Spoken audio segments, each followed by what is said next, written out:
Hey, what's up YouTube, Sky Badger here, and we're back on day, I don't know what day it is, 14 of our 100 player, fun, kind of, well not really let's play, just fun series, and we're actually doing okay. We've risen up the scoreboard into 7th place, only just, as we can see, there are a few countries that are very close behind us, but we're doing fine.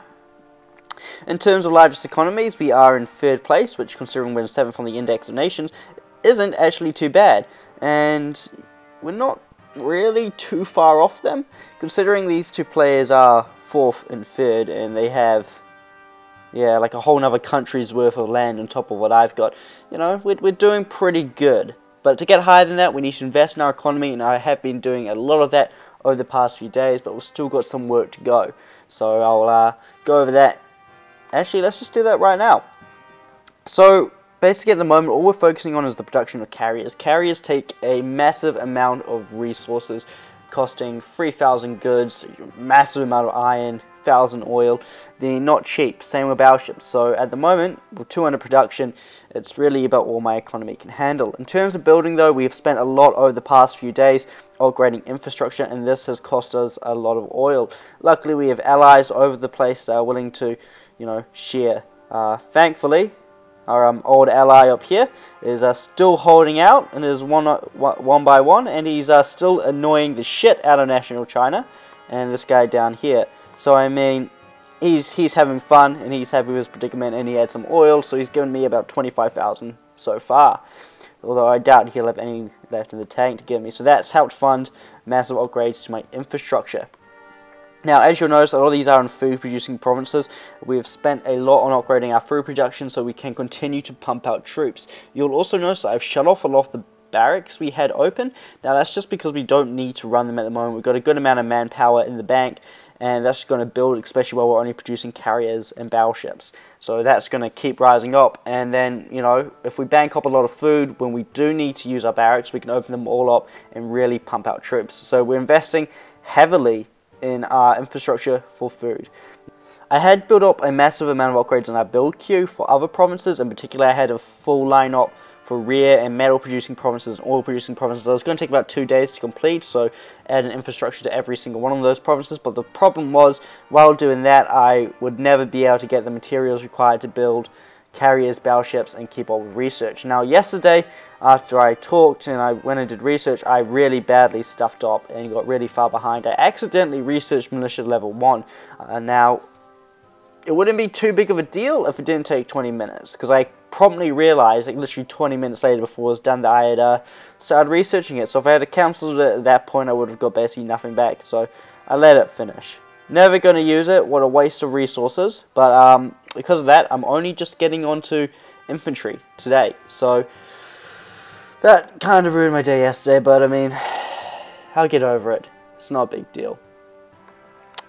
So producing carriers, upgrading infrastructure, and trying to boost our economy, that's really all we're doing at the moment. Militarily, and what we're doing with our troops is we're finishing off Borneo. Now, pesky Borneo has a submarine somewhere in here, and I can't find it. So I can't, well, it's not that I can't, I'm unwilling to send any more troops out on the water, because they're just gonna get killed. So waiting for our carriers to get up into the area, then I'll equip it with naval bombers as it flies past, and then I'll send it up, scout out the subs, make sure there's a clear path, and then sink the subs, then finish off Borneo. From here, basically my plan is we're either going to go in, we're going to attack National China and his ally, or we're going to climb up these string of islands and take Japan, and yeah, then we'll have a even better base of operations to launch an attack on these guys. So it really depends on what happens, to be honest. Now, at the moment, Saudi Arabia, our latest identified gold user, has smashed our friend, All-American.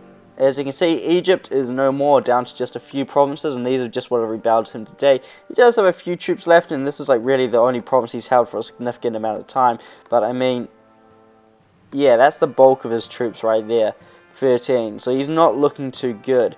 On top of that, Romania got raided, but due to his inactivity, he was unable to really do much to stop it. If he was more active, he would have had a better time acting in response, but he's, you know, simply being just too busy, and few armoured cars. Well, actually, one militia got to here, and then, you know, Saudi Arabia, being the no-skill gold user he is, spammed 2 armoured cars and then sent them raiding. So, I mean, if it was a 1 militia unit, it wouldn't have been an issue, but 2 armoured cars when you're offline can do a lot of damage. So I feel sorry for Romania that happened to him, to be honest. That would quite frankly suck.